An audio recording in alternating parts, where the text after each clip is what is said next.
पूर्णमदः पूर्णमिदं पूर्णात् पूर्णमुदच्यते पूर्णस्य पूर्णमादाय पूर्णमेवावशिष्यते।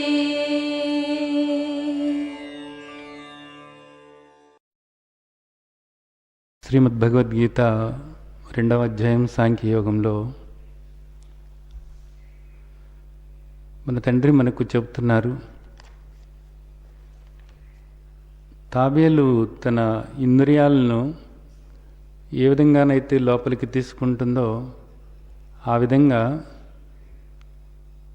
మీరు మీ బాహ్యేంద్రియాలను లోపలికి తీసుకోవాలి. అంటే ఇంద్రియ విషయాల మీదకు వెళ్లకుండా చూసుకోవాలి అనేది చెప్పారు.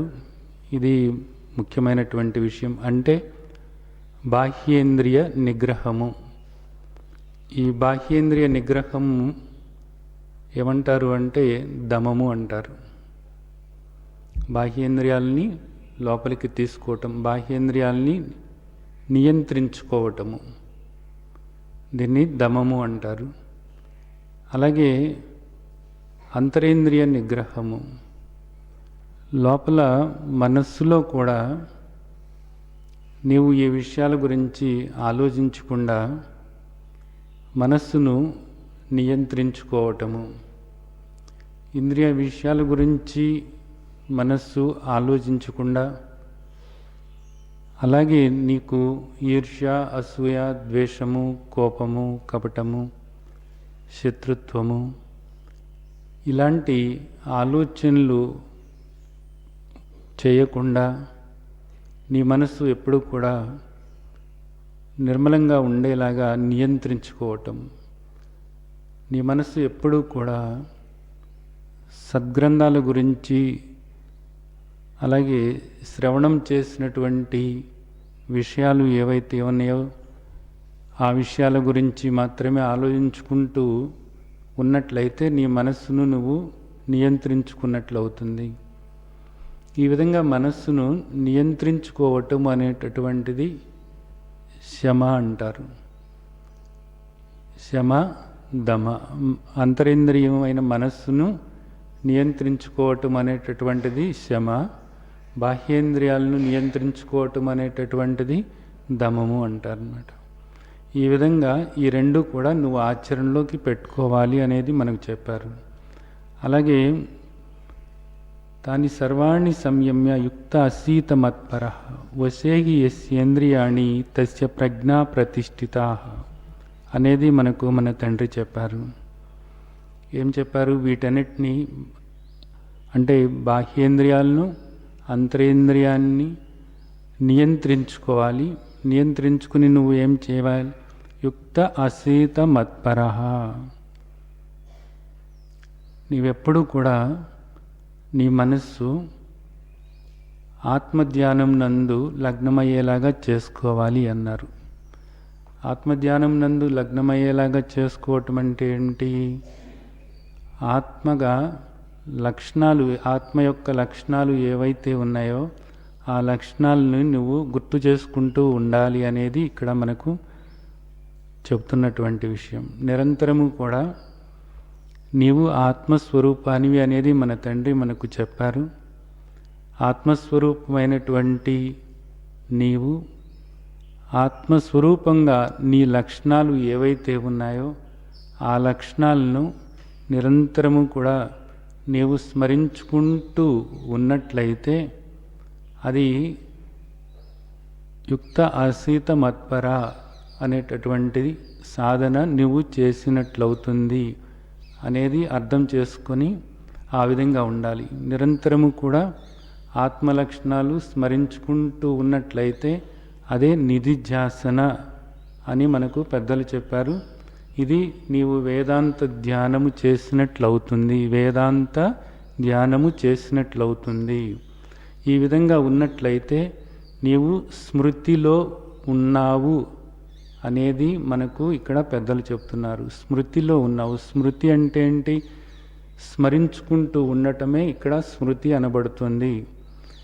నీవెప్పుడు కూడా ఆ స్మృతి అనేటటువంటిది పోగొట్టుకోకూడదు. స్మృతి అంటే ధారణా శక్తి, అంటే స్మరణ శక్తి. స్మరణ శక్తి ఎప్పుడు కూడా స్మరించుకుంటూ ఉండేటటువంటి శక్తిని నువ్వు పెంపొందించుకుంటూ ఉండాలి. కాబట్టి ఎప్పుడు కూడా స్మరణ అనేటటువంటిది వదిలిపెట్టకూడదు. స్మరణ వదిలిపెట్టినట్లయితే నీవు ఏ విధంగా పతనమవుతావు అన్నది ఇప్పుడు మనకి రాబోయేటటువంటి ఈ శ్లోకంలో చెప్తున్నారు.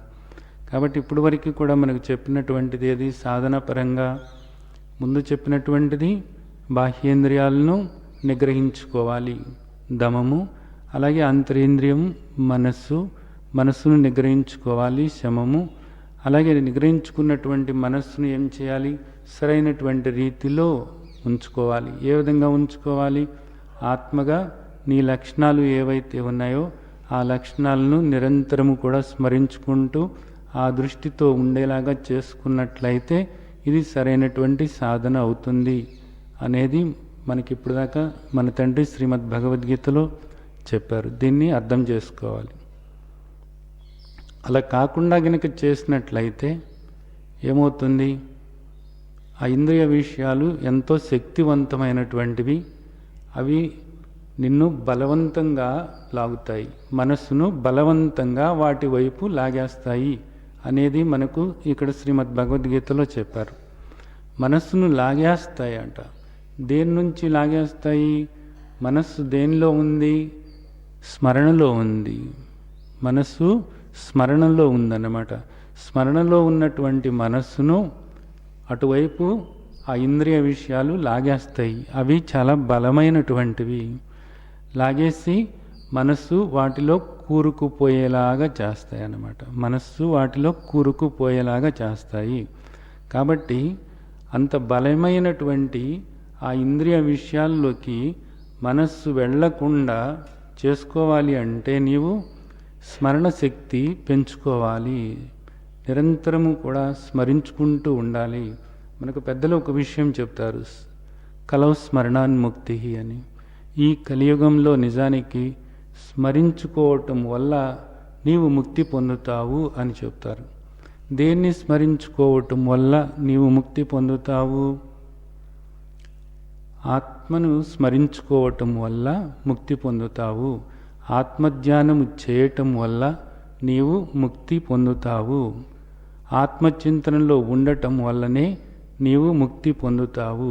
ఇంకొక ముఖ్యమైనటువంటి విషయం ఏమిటంటే, నీవు పొందుతావు అని ఎందుకు చెప్పాల్సి వస్తుంది అంటే, నీవు ఏదో నేను అది పొందేది అని నీవు అనుకుంటున్నావు కాబట్టి ఆ విధంగా మాట్లాడటమే కానీ యథార్థంగా పొందటం అనేటటువంటిది ఏం లేదు. నీవు ఇప్పటికే ఆత్మస్వరూపమై ఉన్నావు అని నువ్వు తెలుసుకున్నావు.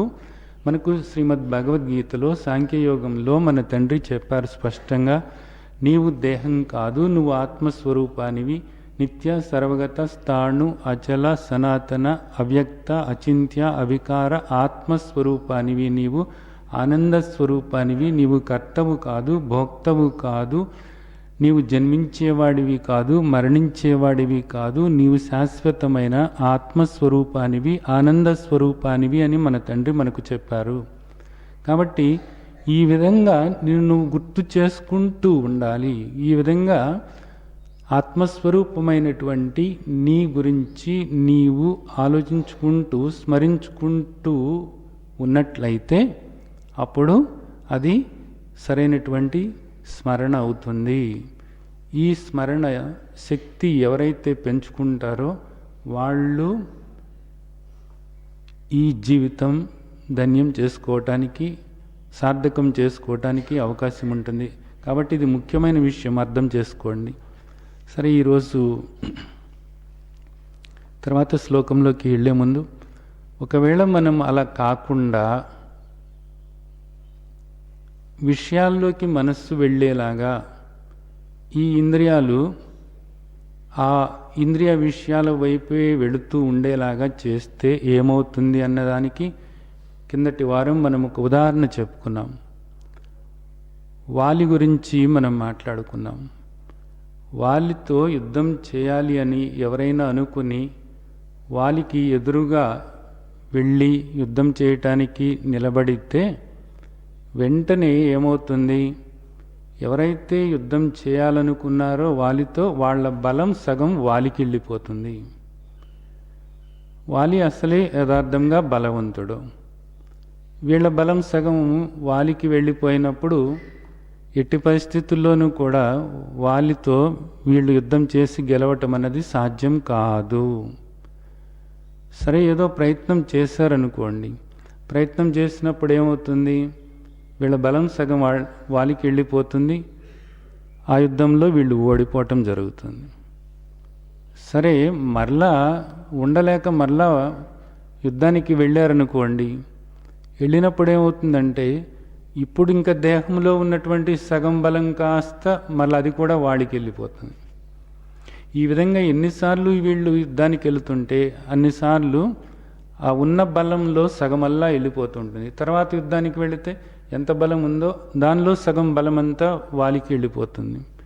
కాబట్టి ఈ విధంగా వాలికి ఎదురుగా వెళ్ళి ఎవరు కూడా యుద్ధం చేయలేరు అనేది మనం రామాయణంలో కథ మనకు చెప్తూ ఉంటుంది. చాలా మంచి కథ అది.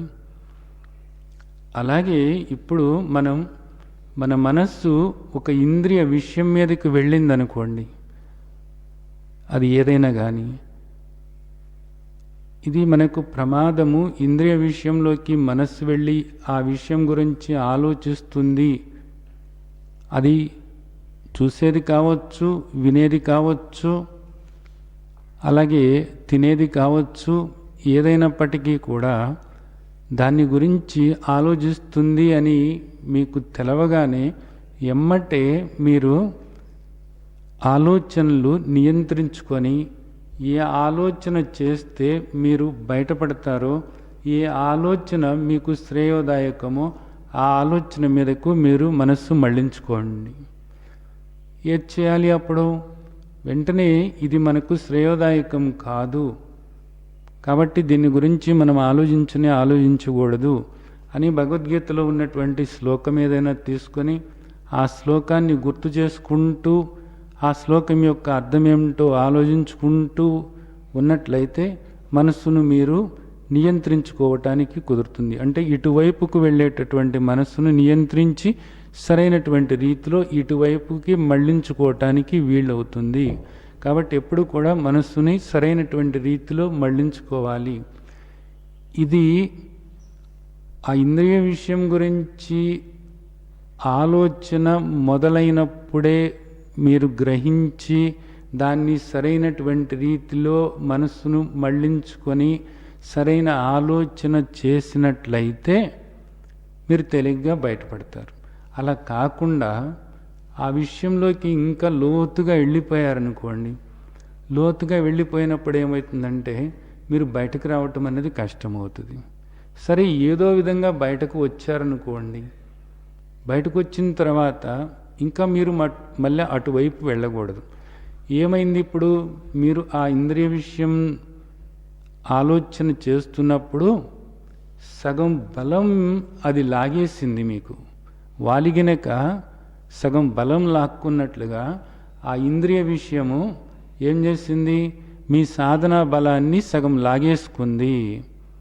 సరే, కాసేపటికి మీరు తెప్పరిల్లి అరే ఇది సరైంది కాదు కదా అని చెప్పేసి వెనక్కి వచ్చారు. ఇది సంతోషకరమైన విషయమే. ఇకపై మళ్ళా ఆ ఇంద్రియ విషయం మీదకి వెళ్ళేలాగా చేయకూడదు. అలా కాకుండా మళ్ళా మనసు చంచలం కాబట్టి చపలత్వంతో మరలా మీరు అదే ఇంద్రియ విషయం మీదకి వెళ్ళారనుకోండి, ఏమవుతుందంటే మీకున్నటువంటి ఆ సాధన బలాన్ని ఇంకాస్త అది లాగేసుకుంటుంది. ఈ విధంగా అనవసరమైనటువంటి మిమ్మల్ని కామ క్రోధ లోభ మోహ మదమత్సరాలను మీలో ప్రేరేపించేటటువంటి విషయాలు ఏవైతే ఉన్నాయో ఆ విషయాలను మీరు పదే పదే అలాగా ఆలోచిస్తూ పదే ఆ విధంగానే మాట్లాడుతూ అలాగే ప్రవర్తిస్తూ ఉన్నట్లయితే మీ సాధన బలమంతా కూడా పూర్తిగా అవి లాగేసుకుంటాయి. మీరేదో యాంత్రికంగా ఇక జపం చేస్తున్నాము, ఏదో చేయాలి కదా చేస్తున్నాము, అలాగే ఏదో ఆరాధన చేయాలి కదా చేస్తున్నాము, అలాగే భగవద్గీత వినాలి కదా వింటున్నాము అని మీరు భగవద్గీత శ్రవణం చేస్తూ ఉంటారు, ఆరాధన చేస్తూ ఉంటారు, అలాగే జపం చేస్తూ ఉంటారు, యజ్ఞదాన తపోకర్మలు ఏదో ఆచరిస్తారు. కానీ వీటన్నిటి వల్ల వచ్చినటువంటి పుణ్యము ఏదైతే ఉందో, ఆ సాధన బలము ఏదైతే ఉందో, ఆ సాధన బలాన్ని ఇవన్నీ కూడా లాగేసుకుంటూ ఉంటాయి. గుర్తుంచుకోండి, సాధన బలాన్ని పెంచుకోవటం అన్నది ఒక ఎత్తు అయితే, దాన్ని కాపాడుకోవటం అన్నది ఇది ఎక్కువ ముఖ్యమైనటువంటి విషయం. సాధన బలాన్ని పెంచుకోవచ్చు, పుణ్యఫలాన్ని పెంచుకోవచ్చు. ఇప్పుడు మీరు శ్రద్ధగా ఆరాధన చేస్తున్నారు భగవద్గీత వల్ల, దానివల్ల మీకు పుణ్యం వస్తుంది, సాధనా బలం పెరుగుతుంది. అలాగే యజ్ఞదాన తపోకర్మలు ఆచరిస్తున్నారు. తపస్సు అంటేనే గొప్ప విషయం. ఆ త్రివిధ తపస్సులు మీరు ఆచరణలో పెట్టుకోవడానికి ప్రయత్నిస్తున్నప్పుడు దానివల్ల మీకు పుణ్యం వస్తుంది, మీ సాధనా బలం పెరుగుతుంది, పటుత్వం పెరుగుతుంది. అలాగే భగవద్గీత శ్రవణం చేయటం అన్నది ఎంతో పుణ్య కార్యక్రమం. దీనివల్ల మీకు సాధనా బలం అన్నది పెరుగుతుంది. దీనివల్ల ఏమవుతుంది, అజ్ఞానం తొలగిపోతూ ఉంటుంది. వీటన్నిటి వల్ల మీకు వచ్చినటువంటి ఆ సాధన బలము, ఆ పుణ్యఫలము అనేటటువంటి దాన్ని మీరు కాపాడుకోవటము అన్నది చాలా ముఖ్యమైనటువంటి విషయం. గుర్తుంచుకోండి, డబ్బు సంపాదించుకోవటం కన్నా డబ్బుని కాపాడుకోవటం అన్నది చాలా ముఖ్యమైనది. గుర్తుంచుకోండి, డబ్బు సంపాదిస్తున్నారు, ఎవరి స్థాయిలో వాళ్ళు సంపాదిస్తున్నారు. ఈరోజు కూలి చేసుకునే వాళ్ళు కూడా పొద్దుట వెళ్ళి కష్టపడి పనిచేస్తారు. పనిచేసి సాయంత్రానికి 4 రూపాయలు సంపాదించుకుంటారు. 4 రూపాయలు సంపాదించుకున్న తర్వాత సాయంత్రం వచ్చి ఆ 4 రూపాయలు తాగేసి ఖర్చు పెట్టేశాడు అనుకో, ఏమిటి ఫలం? పొద్దున్నంతా నువ్వు కష్టపడి రోజంతా సంపాదించుకున్నటువంటి దాన్ని సాయంత్రానికి ఖర్చు పెట్టేశావు. పైపెచ్చు ఖర్చు అయిపోయింది, నీ ఆరోగ్యాన్ని కూడా చెడగొట్టుకున్నావు. 2 రకాలుగా నష్టం అన్నమాట. కాబట్టి ఎప్పుడు కూడా మీరు గుర్తుంచుకోండి, సాధకులుగా మీరు సంపాదించుకున్నటువంటి ఈ సాధన బలాన్ని, ఈ యొక్క పుణ్యఫలాన్ని మీరు కాపాడుకోవటానికి ప్రయత్నం చేయండి. చేయటం అంటే ఏంటి?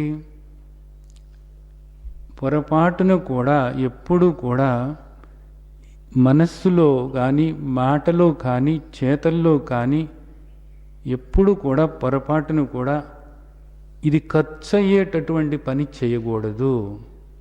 ఎప్పుడు కూడా సదాలోచనలే చేయాలి. ఎప్పుడు కూడా సరైనటువంటి మాటలే మాట్లాడాలి. ఎప్పుడు కూడా సరైనటువంటి కర్మలే చేయాలి. లేనప్పుడు ఏమవుతుందంటే వీటి వల్ల అనారోగ్యము కలుగుతుంది. మీరు సంపాదించుకున్నటువంటి ఆ పుణ్యఫలం అన్నది కూడా ఖర్చు అయిపోతుంది. 2 విధాలుగా నష్టము. దీన్ని బాగా అర్థం చేసుకోండి. మీరు ఏ విధంగా ఉండాలి? సరైన ఆలోచనలు ఉండాలన్నమాట. ఎప్పుడు కూడా మనసు ఏ విధంగా ఉండాలి? మనకు శ్రీమద్ భగవద్గీత చెప్తుంది కదా, మన ప్రసాద సౌమ్యత్వం, మౌనమాత్మ వినిగ్రహ, భావ సంశుద్ధి. భావ సంశుద్ధిరిచ్చే తత్తపో మానస ఉచ్యతే. ఎప్పుడు కూడా అదే విధంగా ఉండాలి. మనస్సు ఎప్పుడు కూడా మన ప్రసాద సౌమ్యత్వం, మనసు ఎప్పుడు ప్రసన్నంగా ఉండాలి. అలాగే మాట ఏ విధంగా ఉండాలి? అనుద్వేగకరం వాక్యం, సత్యం ప్రియహితం సేయత్, స్వాధ్యాయభ్యసనం సేవ వాంగ్మయం తప ఉచ్యతే. ఏ విధంగా ఉండాలి? ఉద్వేగంతో ఉండకూడదు ఎప్పుడు కూడా. అలాగే నువ్వు ఉద్వేగానికి గురి అవ్వకూడదు, ఉద్వేగంగా మాట్లాడకూడదు. ఎదటవాళ్ళు భావోద్వేగానికి గురయ్యేలాగా, బాధపడేలాగా పొరపాటును కూడా నువ్వు మాట్లాడకూడదు. తర్వాత సత్యం, సత్యమైనదే మాట్లాడాలి. అనేక మంది చిన్న చిన్న విషయాల్లో అబద్ధం ఆడుతూ ఉంటారు. అంటే అది ఒక అలవాటు అయిపోయిందన్నమాట. అలా అబద్ధం ఆడటం అనేది అలవాటు అయిపోయింది, అలవాటుగా మాట్లాడుతూ ఉంటారు. నేను కూడా చాలాసార్లు గమనిస్తూ ఉంటాను. ఏదైనా ఒకటి అడిగితే గవాలను అబద్ధం ఆడతారన్నమాట. మొకమాటానికి కావచ్చు, లేకపోతే మెప్పు పొందటానికి కావచ్చు. కానీ వాటి వల్ల ఏమి ఉపయోగం చెప్పండి? మెప్పు పొందటానికో లేకపోతే మొహమాటానికో మీరు ఒక అబద్ధం ఆడుతున్నారు అంటే దానివల్ల మీరు కష్టపడి ఈరోజు ఈ విధంగా వచ్చి శ్రవణం చేస్తున్నారు. అలాగే ఇందాక చెప్పుకున్నట్లుగా ఆ యజ్ఞదాన తపోకర్మలు ఆచరిస్తున్నారు, అంతో ఇంతో జపం చేస్తున్నారు. వీటన్నిటి వల్ల కూడా వచ్చిన ఫలం అన్నది ఊరికినే పోతుంది కదా, ఖర్చు అయిపోతుంది కదా. ఇది అర్థం చేసుకోండి ఎప్పుడు కూడాను. ఆ త్రివిధ తపస్సులు నిబద్ధతతో ఆచరించాలంతే. ఆ అలవాటు నుంచి బయటపడండి. చిన్న చిన్న విషయాలకి అలాగ అబద్ధాలు చెప్పేస్తున్నారు అంటే పెద్ద విషయాలకి అబద్ధం చెప్పొచ్చా అని అడగబాకండి. పెద్ద విషయాలకి అబద్ధం చెప్పొచ్చా అని ఎప్పుడూ కూడా మీరు అబద్ధం చెప్పకూడదు అనేది. తపస్సు ఇవన్నీ కూడా ఈ విధంగా ఉండటమే తపస్సు. తపస్సు అంటే ఏమనుకుంటున్నారు? ఈ విధంగా ఉండటమే తపస్సు. ధర్మం అంటే ఏమనుకుంటున్నారు? ఈ విధంగా నిలబడటమే ధర్మము. మనకి శ్రీమద్ భగవద్గీత అదే చెప్తుందన్నమాట. కాబట్టి దీన్ని ఆచరణలోకి పెట్టుకోవాలి, గుర్తుంచుకోండి. అలాగే దేహంతో ఏం చేయమంటున్నారు? శారీరక తపస్సు ఏ విధంగా చేయమంటున్నారు?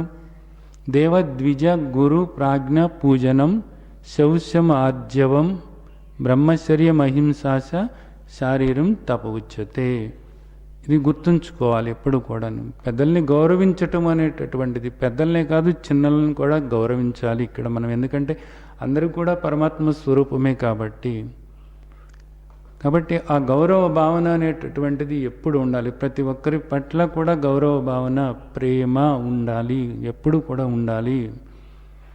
ఆ విధంగా మనం నడుచుకుంటున్నామా లేదా అనేది చూడాలి. అలాగే బ్రహ్మచర్యము అన్నప్పుడు అది ఒక దీక్షలాగా తీసుకోవాలి. పొరపాటును కూడా ఇంకొక ఆలోచన మనస్సులో రాకూడదు. ఎందుకంటే వైవాహిక జీవితంలోకి అడుగుపెట్టినప్పుడే అందరూ కూడా ఒక ప్రతిజ్ఞ చేశారు. ఏమని చేశారు? ధర్మేశ అర్ధేశ కామేశ మోక్షేశ నాతిశరామి అని ఒక ప్రతిజ్ఞ చేయటం అనేది జరిగింది. ఆ ప్రతిజ్ఞకు కట్టుబడి ఉండాలి. పొరపాటును కూడా దాని నుంచి తప్పుకున్నప్పుడు దానివల్ల వచ్చేటటువంటి అనర్థాలు అన్నీ ఇన్ని కాదు. వాళ్ళు సాధకులుగా ఉండటానికి కూడా అసలు అర్హత ఉండదు. అంటే మనసు ఎప్పుడు కూడా చంచలంగానే ఉంటుంది.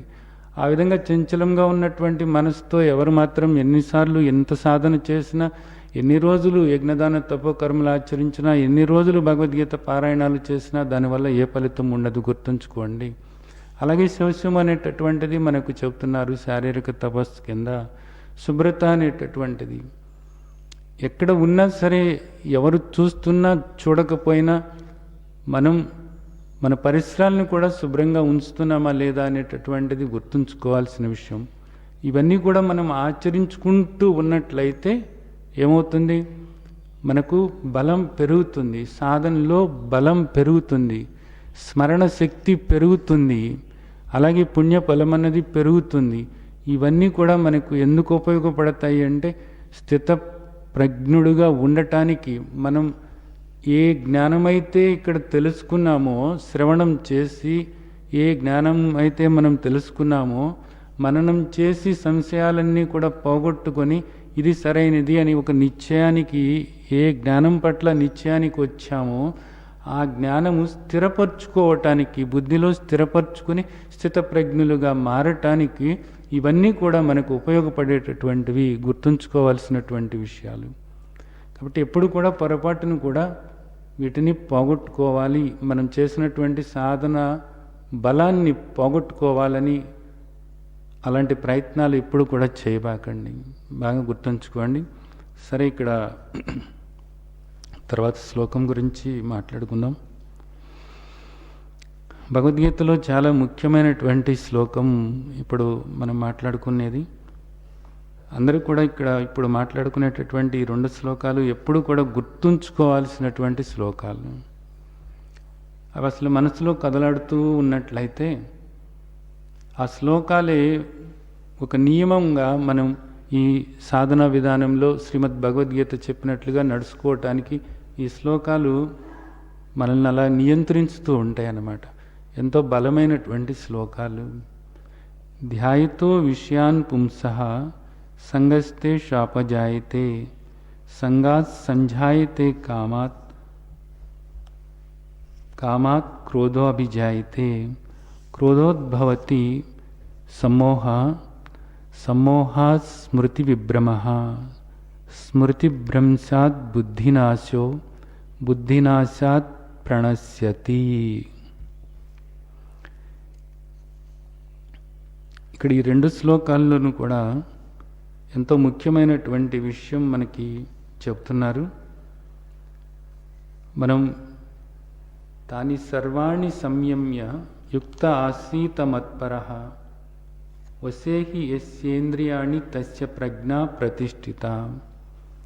అంటే నిరంతరము కూడా యుక్త ఆసీత మత్పరః, ఇంద్రియాల్ని నీవు వశపరుచుకొని నిరంతరము కూడా ఆత్మధ్యానంలో ఆత్మస్మరణలో ఆ విధంగా లగ్నమై ఉన్నప్పుడు ప్రజ్ఞలో స్థిరమై ఉన్నట్లు.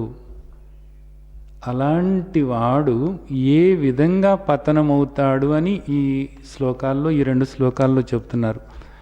ఒక వ్యక్తి స్థితప్రజ్ఞుడైనటువంటి వ్యక్తి ఏ విధంగా పతనమవుతాడు అనేటటువంటిది మనకు ఇక్కడ చెప్తున్నారు అన్నమాట. చాలా అద్భుతమైనటువంటి రీతిలో మాట్లాడుతూ ఉన్నారు. ఇక్కడ మన తండ్రి మనకు అద్భుతమైన రీతిలో మనకు చెప్తున్నారు. స్థిరప్రజ్ఞుడు అంటే ఏంటి? ఎప్పుడు కూడా స్మృతిలో ఉండేవాడు. ఎప్పుడు ఏ స్మృతి? స్మృతి అంటే ఏంటి? స్మరణ శక్తినే స్మృతి అని అంటారు. అంటే ఏమిటి? తాను ఏదైతే శాస్త్రాలలో తెలుసుకున్నాడో, ఏదైతే గురువు బోధ చేస్తున్నప్పుడు శ్రద్ధగా శ్రవణం చేసి ఏ విషయమైతే తాను తెలుసుకున్నాడో, ఆ శాస్త్రాల్లోనూ గురుబోధ ద్వారాను తెలుసుకున్నటువంటి విషయాన్ని నిరంతరము కూడా స్మరించుకుంటూ ఆ విధంగా ఉండటానికి చేసేటటువంటి ప్రయత్నం ఏదైతే ఉందో అది స్మృతి అనబడుతుంది. నిరంతరము కూడా స్మరించుకుంటూ ఉండాలి. స్మరించుకుంటూ ఉంటే ఆ విధంగా ఉండటానికి కుదురుతుంది.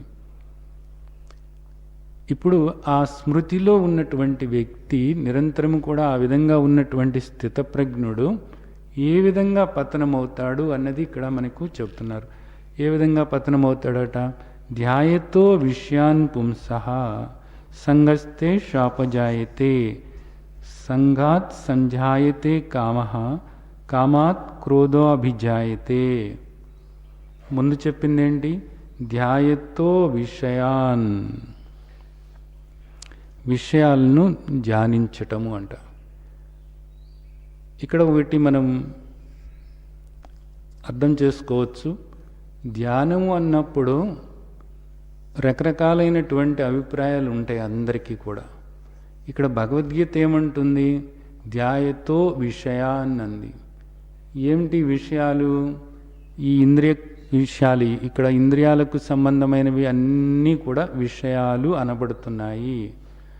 వాటి గురించి నువ్వు ఆలోచిస్తూ వాటిని చింతిస్తూ ఉంటే అది ధ్యానము అనబడుతుంది. ధ్యానము అన్న మాటకి భగవద్గీత ఇచ్చినటువంటి నిర్వచనం చూడండి. భగవద్గీతే ఈ నిర్వచనం ఇచ్చిందా అని మీకు మళ్ళా ఆలోచన కలగవచ్చు. కాదు, వేదాంత ధ్యానం ఇది. నిజానికి దేన్ని గురించి నువ్వు చింతన చేస్తున్నావో అది ధ్యానము అనబడుతుంది. దేని గురించి చింతన చేస్తున్నారు? ఇక్కడ అందరూ కూడాను మన చుట్టూతో ఉన్నటువంటి ఈ విషయాలన్నిటినీ కూడా చింతన చేస్తూ ఉంటారు. నిరంతరము కూడా ఈ విషయాలే ఆలోచించుకుంటూ ఉంటారు. కేవలము ఆలోచనే కాకుండా ఇవి ఆలోచిస్తున్నప్పుడు ఒక రకమైనటువంటి భావోద్వేగం పొందుతూ ఉంటారు. కొన్ని ఆలోచిస్తున్నప్పుడు లోపల ఒక రకమైన సంతోషం కలుగుతూ ఉంటుంది. కొన్ని ఆలోచిస్తున్నప్పుడు బాధ కలుగుతూ ఉంటుంది. కొన్ని ఆలోచిస్తున్నప్పుడు భయం కలుగుతుంది, కొన్ని ఆలోచిస్తున్నప్పుడు తృప్తి కలుగుతుంది, కొన్ని ఆలోచిస్తున్నప్పుడు శాంతి కలుగుతుంది, కొన్ని ఆలోచిస్తున్నప్పుడు చిరాకు కలుగుతుంది, కొన్ని ఆలోచిస్తున్నప్పుడు అసహనం కలుగుతుంది, కొన్ని ఆలోచిస్తున్నప్పుడు అసహనం కలిగి బాధ కలుగుతూ ఉంటుంది. ఇవన్నీ ఏమిటి అంటే భావోద్వేగాలు. కేవలము ఆలోచన కాదు, ఒక ఉద్వేగానికి గురవుతూ ఉంటారు. ఆ విధంగా ఒక లోపల ఒక భావావేశం ఏదైతే పొందుతూ ఉంటారో దాన్ని చింతన అంటారు. ఆలోచనకును చింతనకును ఉన్నటువంటి తేడా ఇది. కేవలము ఆలోచన అంటే వచ్చి పోతూ ఉంటుంది. అలాగే ప్రతి మనిషికి రోజుకి 60,000 ఆలోచనలు వచ్చి పోతూ ఉంటాయి. కానీ కొన్ని ఆలోచనలు మనిషిని ఈ విధంగా ఒక ఉద్వేగానికి గురవుతుంటాయి. కొన్ని ఆలోచనలు చేసినప్పుడు ఇప్పుడు మనం మాట్లాడుకున్న విధంగా లోపల ఒక అనుభూతి కలుగుతూ ఉంటుంది. అది బాధకు సంబంధమైనది కావచ్చు, లేదా ఆనందానికి సంబంధమైనటువంటి అనుభూతి కావచ్చు. ఒక రకమైనటువంటి అనుభూతి పొందుతూ ఉంటారు. ఇక్కడ ధ్యాయతో విషయాన్ని, ధ్యానం అనేటటువంటిది కూడా అలాంటిదే. నువ్వు ఇప్పుడు ఈ విషయాలని నువ్వు ధ్యానిస్తున్నప్పుడు, ఈ విషయాల గురించి నువ్వు చింతన చేస్తున్నప్పుడు నీవు అనుభూతి పొందుతున్నావు అనేటటువంటిది నీకు తెలుసు. ఇవి ఏమవుతుందంట, ఈ విధంగా నువ్వు చేసినప్పుడు ఇవన్నీ కూడా ఏమవుతాయి అంటున్నారు. ధ్యాయతో విషయాన్ పుంస సంగస్తే శాపజాయితే అంటున్నారు. సరే, ఇక్కడ మనము ఒకటి ఆలోచించుకోవాల్సిన ఒకటి ఉంది. విషయాలు అన్నప్పుడు 2 రకాలైనటువంటి విషయాలు ఉన్నాయి. ఏమిటి 2 రకాలైనటువంటి విషయాలు? కొన్నేమో నీకు సానుకూలమైనటువంటి విషయాలు, కొన్నేమో నీకు ప్రతికూలమైనటువంటి విషయాలు. కొన్ని సాదాసీదాగా నడుచుకుంటూ పోతూ ఉంటాయి. మనకి ముఖ్యంగా ఇప్పుడు ఈ 2 విషయాల గురించి మనం ఆలోచించుదాం. ఏమిటి 2 విషయాలు? నీకు సానుకూలమైనటువంటి విషయాలు కొన్ని ఉంటాయన్నమాట, కొన్ని ప్రతికూలమైనటువంటి విషయాలు ఉంటాయన్నమాట. సానుకూలమైనటువంటి విషయం అది, దాని గురించి నువ్వు ఆలోచిస్తూ ఉంటావు. ఏ విధంగా ఆలోచిస్తూ ఉంటావు? ఇది నాకు దగ్గర అవ్వాలి, ఇది నేను సొంతం చేసుకోవాలి అన్నట్లుగా ఆ విధమైన ఆలోచనలు వస్తూ ఉంటాయి. అలాగే ప్రతికూలమైనటువంటిది అయితే నాకు వద్దు అని చెప్పేసి, అది దూరం అయిపోవాలి, ఆ పరిస్థితి మారిపోవాలి అని చెప్పేసి ఆలోచిస్తూ ఉంటావు. ఈ 2 మీకు అనుభవమే కదా. ఇక్కడ ప్రతి విషయం గురించి కూడా ఇదే విధంగా మీరు ఆలోచిస్తూ ఉంటారు. అంటే ప్రతి విషయంలోనూ కూడా కావాలి అనుకోవటమో వద్దు అనుకోవటమో ఉంటుంది. అంటే ఒకదాని పట్ల మీకు రాగం ఏర్పడుతుంది, ఒకదాని పట్ల మీకు ద్వేషం ఏర్పడుతుంది. మీకు రాగం ఏర్పడినా ద్వేషం ఏర్పడినా ఏది ఆ రెండిట్లో మీ మనస్సులో కదలాడుతున్నా దాని మీద మీరు పదే పదే అదే విధంగా ఆలోచిస్తూ ఉంటారు. ఈ విధంగా ఆలోచిస్తూ ఉన్నప్పుడు ఏమైంది? అంతకుముందు మీరు మనసుతో ఏం చేశారు? ఆత్మచింతనలో ఉన్నారు. ఆత్మచింతనలో ఉన్నటువంటి మీరు ఇప్పుడు ఏం చేస్తున్నారు? విషయ చింతన చేస్తున్నారు, విషయాల గురించి ఆలోచన చేస్తున్నారు. ఆ విధంగా చేసినప్పుడు ఏమవుతుంది అంటే ధ్యాయతో విషయాన్ పుంస సంగస్తే శాపజాయితే, దాంతో మీకు సంగమం ఏర్పడుతుంది. ఆ విషయాలతో మీకు సంగమం ఏర్పడుతుంది. సంగమం ఏర్పడటం అంటే ఏమిటి? సంగమము అంటే కలిసిపోవటము. ఎవరు కలిసిపోతున్నారు? మీ మనస్సు కలిసిపోతుంది. దేంతో కలిసిపోతుంది? ఏ విషయమైతే మీరు ఆలోచిస్తున్నారో, ధ్యానిస్తున్నారో, చింతన చేస్తున్నారో ఆ విషయంతో, అది ప్రతికూలమైన సానుకూలమైన సరే, దాంతో పూర్తిగా మీ మనస్సు అలాగా కలిసిపోతుంది. ఇంకా పూర్తిగా మనస్సులో అదే ఆలోచన కదలాడుతూ ఉంటుందన్నమాట. పూర్తిగా అదే ఆలోచన కలబడుతూ ఆ లోపల తిరుగుతూ ఉంటుందన్నమాట. అంతే. అర్థమవుతుందా మీకు? ఇప్పుడు దీన్ని ఏమంటారు అంటే ఆలోచనని వృత్తి అంటారు. ఒక విషయం గురించి మీరు ఆలోచిస్తూ ఉంటే మీ మనస్సు తదాకారం చెందింది అంటారు దీన్నే. అంటే విషయాకార వృత్తి అంటారు దీన్ని. ఆ విషయంతో పూర్తిగా మీ మనస్సు నిండిపోతుంది. కాసేపు అయ్యేటప్పటికి పూర్తిగా మీ మనస్సు నిండిపోతుంది. నిండిపోయిన తర్వాత ఏమవుతుంది? సంగాత్ సంజాయతే కామా, ఒక కోరిక కలుగుతుంది. ఏ కోరిక కలుగుతుంది? మీకు అక్కడ ఉన్న విషయం పట్ల రాగం ఏర్పడితే, అంటే దాన్ని మీరు ఇష్టపడుతూ ఉంటే అప్పుడు అది నాకు కావాలి అనేటటువంటి కోరిక ఏర్పడుతుంది.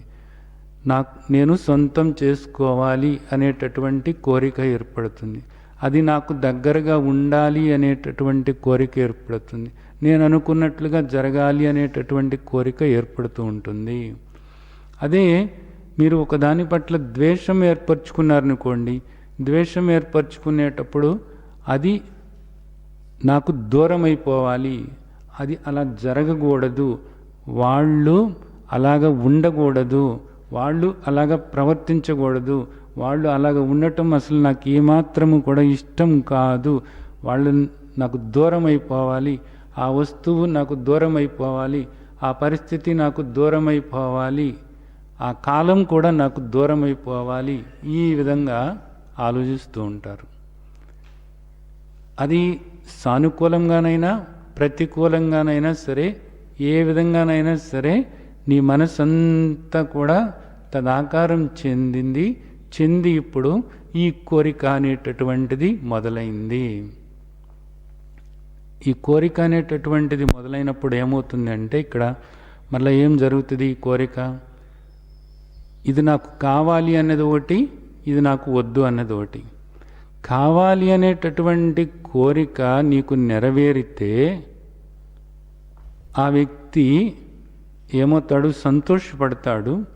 సంతోషపడి ఏం జరుగుతుందంటే ఇంకా కావాలి ఇంకా కావాలి అనుకుంటాడు అన్నమాట. ఇంకా కావాలి అనేటటువంటి ఆలోచన ఇది ఎక్కడికి దారితీస్తుంది అంటే లోభితనంలోకి దారితీస్తుంది. లోభి అన్నమాట వీడు.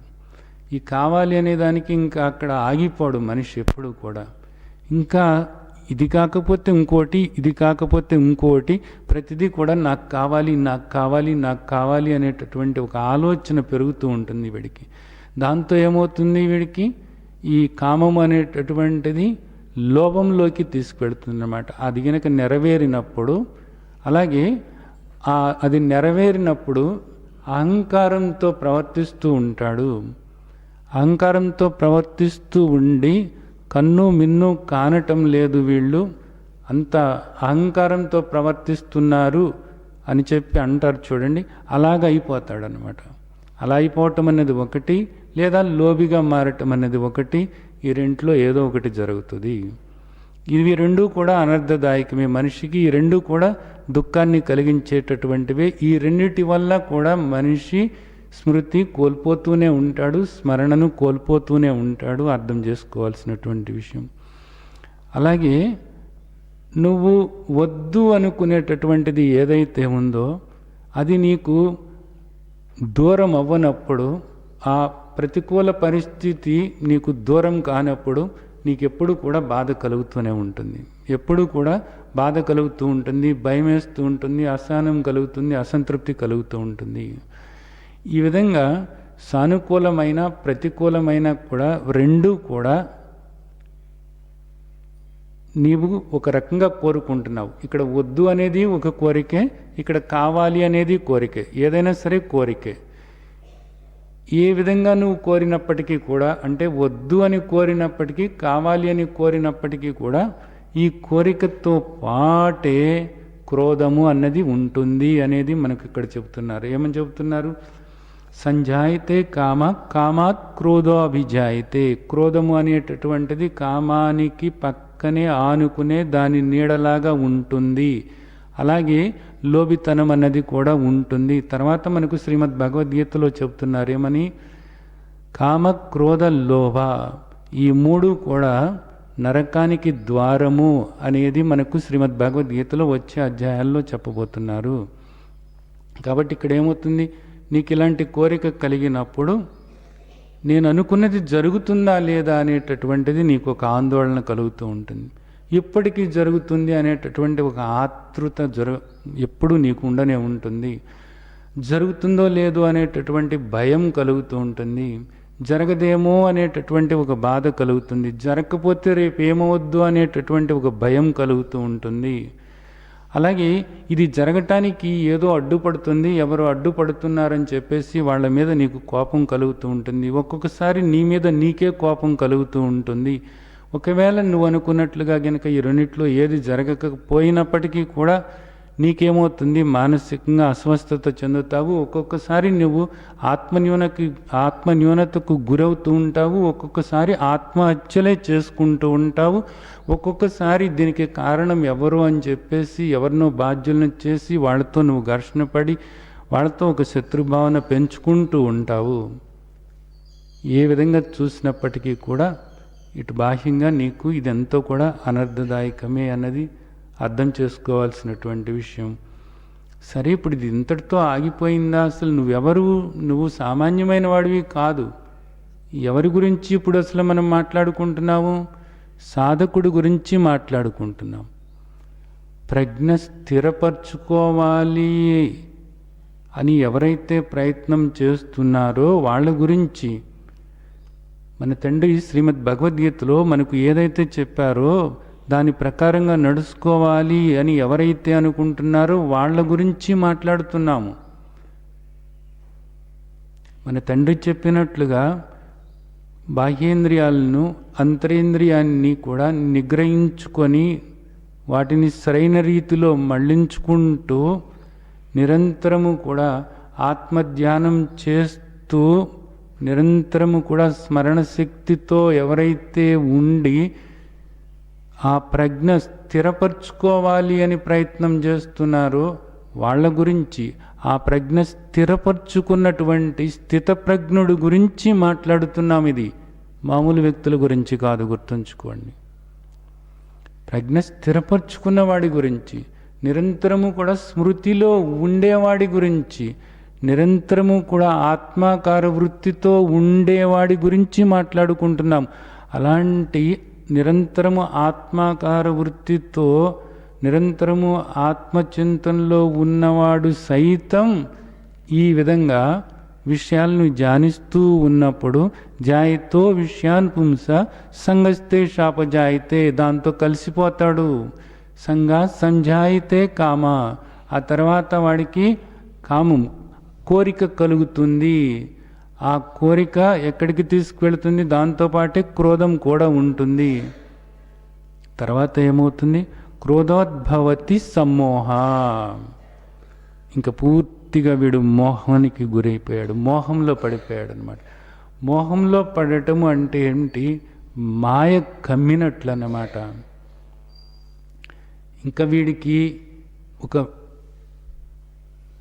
నిత్యానిత్య వస్తు వివేకము అంటారు, అది అక్కడ ఇక పనిచేయదన్నమాట. ఒక విచక్షణ జ్ఞానము అనే మాట మనం మాట్లాడుకుంటాం చూడండి, అది అసలు పనిచేయదు. ఏం మాట్లాడుతున్నాడో అసలు వాడికే తెలియదు, ఎవరితో ఏం మాట్లాడుతున్నాడో కూడా తెలియదు, ఎలా ప్రవర్తిస్తున్నాడో కూడా తెలియదు అన్నమాట. ధర్మాల విచక్షణ అనేటటువంటిది పూర్తిగా కోల్పోతాడు. నిత్యానిత్య వస్తు వివేకం అనేటటువంటిది పూర్తిగా కోల్పోతాడు అన్నమాట. వావి వరుసలు అనేటటువంటివి కూడా పూర్తిగా కోల్పోతాడనమాట. చిన్నరికము పెద్దరికము అంటారు, అలాంటిది కూడా పూర్తిగా కోల్పోతాడనమాట. నోటికి ఏది వస్తే అది మాట్లాడుతూ ఉంటాడనమాట.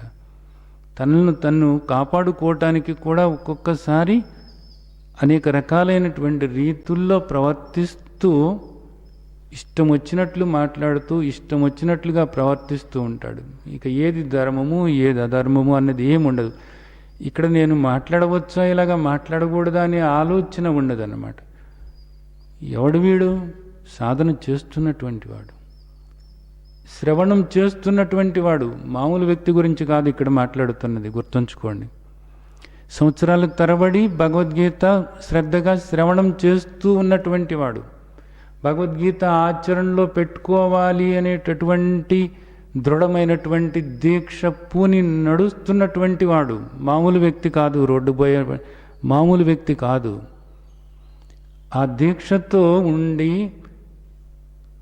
రోజుల తరబడి కాదు, నెలల తరబడి కాదు, సంవత్సరాల తరబడి కూడా భగవద్గీత ఆచరణలో పెట్టుకోవటానికి ప్రయత్నం చేస్తూ ఉన్నటువంటి వాడు, స్థితప్రజ్ఞుడిగా ఉండటానికి నిరంతరము సాధన చేయాల్సినటువంటి వాడు.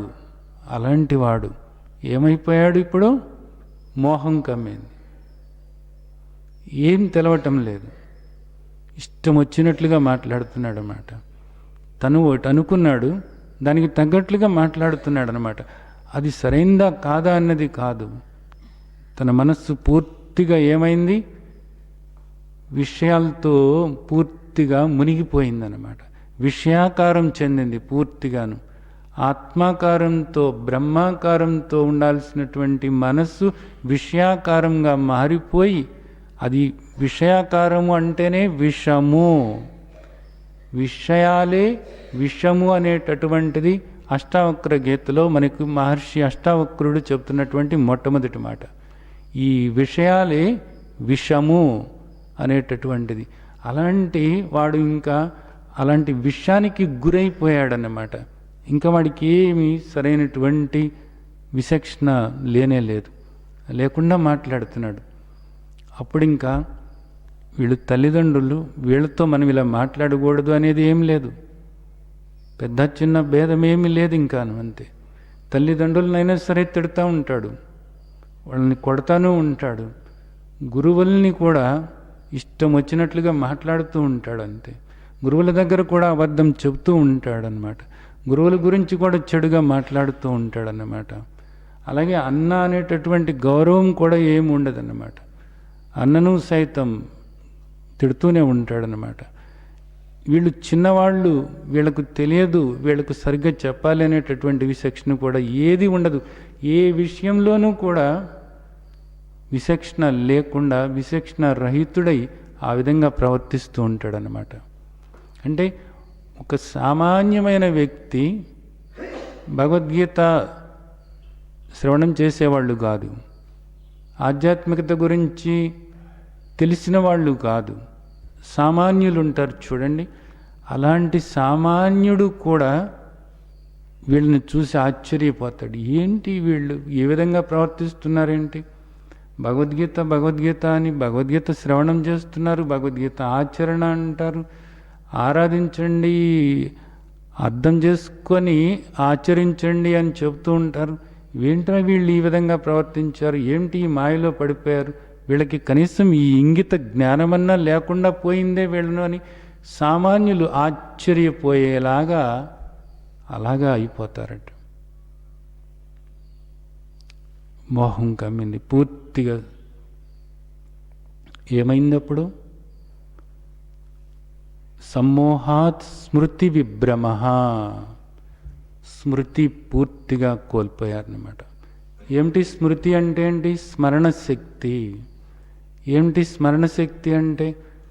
ఏదైతే గురువు దగ్గర శ్రద్ధగా శ్రవణం చేసి నేను దేహం కాదు, నేను ఆత్మస్వరూపాన్ని, నేను నిరాకార స్వరూపాన్ని, నేను నిత్య సర్వగత స్థాణు అచల సనాతన అవ్యక్త అచింత్య అవికార ఆత్మస్వరూపాన్ని, నేను ఆనంద స్వరూపాన్ని, నేను సచ్చిత్ ఆనంద స్వరూపాన్ని, నేను కర్తను కాదు, నేను భోక్తను కాదు, నేను జనన మరణాలకు అతీతమైనటువంటి కేవలము ఆత్మస్వరూపాన్ని, నేను నిర్వికారుడను, నేను నిరంజనుడను అని తెలుసుకున్నటువంటి ఆ విషయాలు ఏవైతే ఉన్నాయో, తన గురించి తాను తెలుసుకున్నటువంటి విషయాలు ఏవైతే ఉన్నాయో అవన్నీ కూడా మర్చిపోతాడు.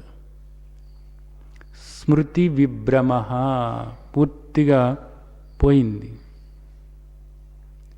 పూర్తిగా పోయి ఏమవుతుంది దానివల్ల? స్మృతి భ్రంశాత్ బుద్ధినాశో. ఎప్పుడైతే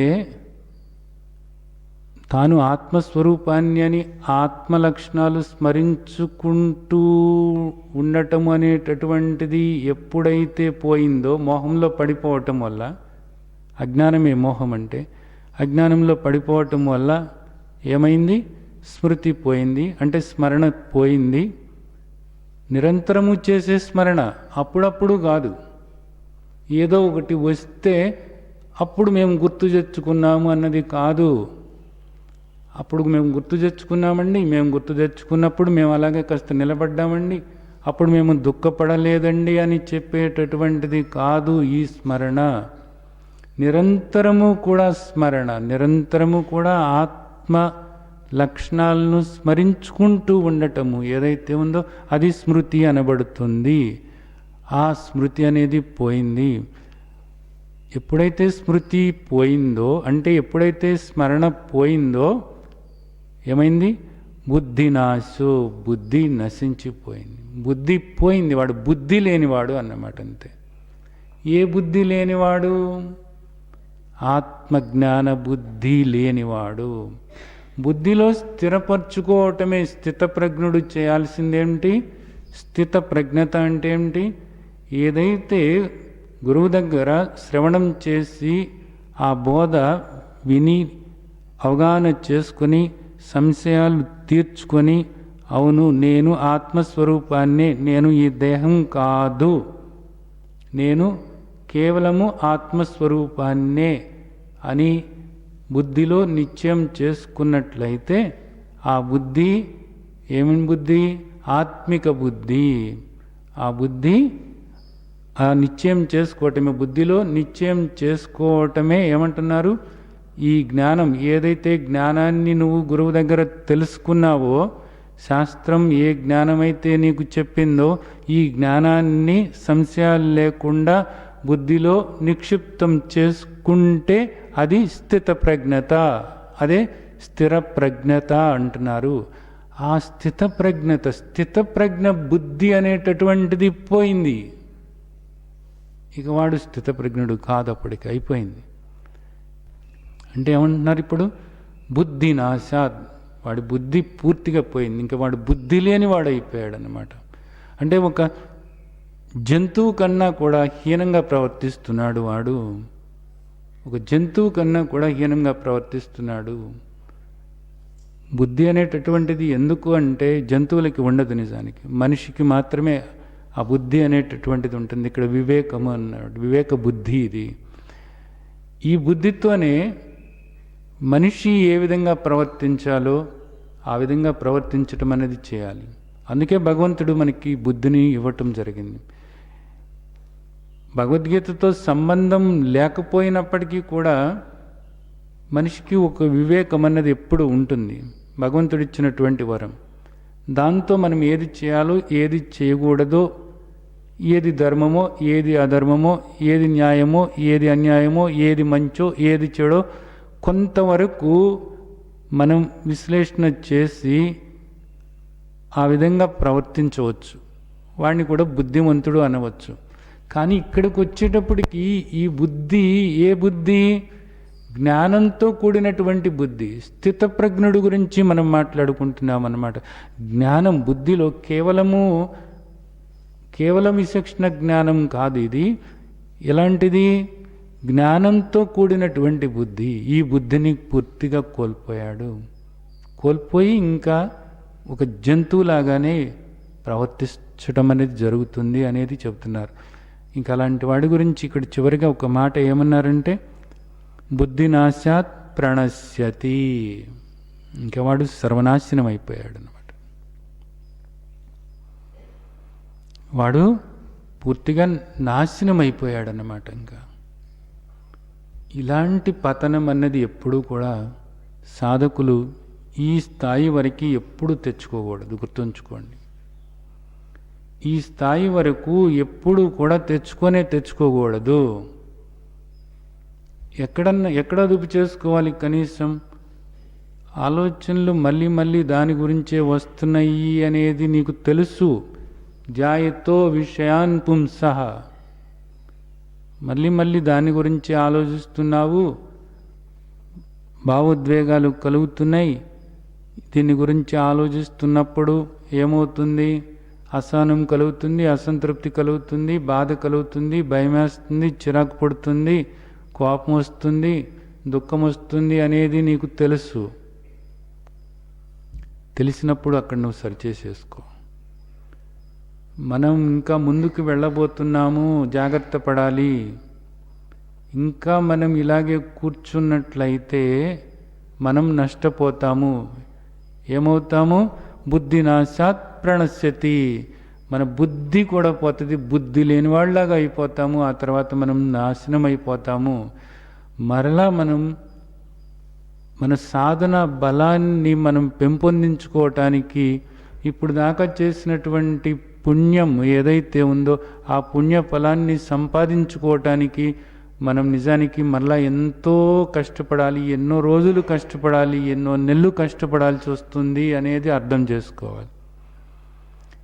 ఈ స్థాయికి రావటం అంటే ఏమిటి? దాని అర్థం ఇక్కడ ఎందుకని ప్రణశ్యతి అంటున్నారు? వాడు నిజానికి పతనమైపోయినట్లే అంటున్నాడు. పతనమవటం అంటే ఏమిటి? ఇందాక నేను చెప్పినటువంటి ఆ సాధన బలం ఏదైతే ఉందో ఆ బలాన్ని పోగొట్టుకుంటున్నాడు. పైకి మామూలుగానే ఉంటాడు, నేను మళ్ళీ సాధన చేస్తున్నానండి అంటాడు. సాధన చేస్తున్నావు, బాగానే ఉంది. మళ్ళీ యజ్ఞదాన తపోకర్మలు చేస్తున్నానండి, గీతారాధన చేస్తున్నాను, భగవద్గీత శ్రవణం చేస్తున్నాను, జపం చేస్తున్నాను, ఇవన్నీ కూడా చేస్తున్నావు, బాగానే ఉంది. ఇవన్నీ ఇప్పుడు దాకా చేయటం వల్ల కాస్త వెనకాల ఆస్తి కూడా వేసుకున్నావు కదా, కూడబెట్టుకున్నావే, అదేమైంది? ఇప్పుడు చూడు వెనక్కి తిరిగి, ఏమీ లేదు, పోయింది. ఇది పతనం అవటం అంటే. అదంతా పోయింది. నువ్వు మామూలుగానే ఉన్నాను అనుకుంటున్నావు, నువ్వు మామూలుగా లేవు. కష్టపడి సంపాదించుకున్నటువంటి ఆ సంపద ఎంతో విలువైన సంపద, ఆ సంపద అంతా పోగొట్టుకున్నావు. ఇది ఇక్కడ బాగా అర్థం చేసుకోవాల్సినటువంటి విషయం. పతనం అన్న మాట మాట్లాడారంటే పతనం అవటం ఏంటి? ఈ జన్మ ఏమన్నా పోయిందా? పోలేదు కదా, మరి ఎందుకు పతనం అయిపోయావు అంటున్నారు? ఎందుకు నాశనం అయిపోయావు అంటున్నారు? పతనమైపోవటం అంటే ఏంటి? కిందకి పడిపోయావు. ఏ విధంగా పడిపోయావు? నీవు ఇప్పుడు మళ్ళీ భగవద్గీత చదువుతున్నావు కదా, ఇప్పుడు మళ్ళీ ఆరాధన చేసుకుంటున్నావు కదా, మళ్ళీ ఇప్పుడు జపమాలు తీసుకుని మళ్ళీ జపం చేసుకుంటున్నావు కదా, మరి ఎందుకు నువ్వు పతనమయ్యావు అంటే ఇది నువ్వు సంపాదించుకున్నటువంటి ఆ జ్ఞాన సంపద ఏదైతే ఉందో, జ్ఞాన సంపద వల్ల వచ్చినటువంటి శక్తి, స్మరణ శక్తి, ఆ తపశ్శక్తి, ఆ బలం, అలాగే ఇక్కడ నువ్వు ఆరాధన చేయటం వల్ల, యజ్ఞదాన తపోకర్మలు చేయటం వల్ల, అలాగే నువ్వు త్రివిధ తపస్సులు ఆచరించటం వల్ల వచ్చినటువంటి ఆ తపశ్శక్తి, ఆ బలం, ఆ పుణ్యం నీవు పోగొట్టుకున్నావు. అది పతనమైపోవటం అంటే. గట్టిగా ఆలోచించాల్సినటువంటి ఎంతో ముఖ్యమైనటువంటి విషయం ఇది. మామూలుగా ఏమనుకుంటారంటే ఏదో అలా చేసాంలేండి, అయిపోయింది, ఇంకా అయిపోయింది. ఇప్పుడు నేను మళ్ళీ జపం చేసుకుంటున్నాను, మళ్ళీ సాధన చేసుకుంటున్నాను, మళ్ళీ భగవద్గీత వింటున్నాము, అంతా కూడా తండ్రి ఏ విధంగా చెప్పారో అలాగే చేసుకుంటున్నాను. ఇది ఎలాంటి పరిస్థితి? కష్టపడి కొన్ని సంవత్సరాల పాటు కూడబెట్టుకున్నటువంటిదంతా కూడా పూర్తిగా కోల్పోయి మరలా మొదలుకొచ్చి ప్రయత్నం చేయటం లాంటిది అవుతుంది. కాబట్టి ఎప్పుడూ కూడా త్రివిధ తపస్సులు అంటే ఏమనుకుంటున్నారు? తపస్సు అది. అనేకసార్లు మీరు చదువుతూ ఉండవచ్చు మహర్షుల జీవిత చరిత్రలో తపశ్శక్తి సంపన్నులు అని. ఏమిటి తపస్సు అంటే ఏమనుకుంటున్నారు? ఈ త్రివిధ తపస్సుల్లో ఏదైతే చెప్పారో ఆ విధంగా ఉండటమే తపస్సు. మనస్సు ఎప్పుడూ కూడా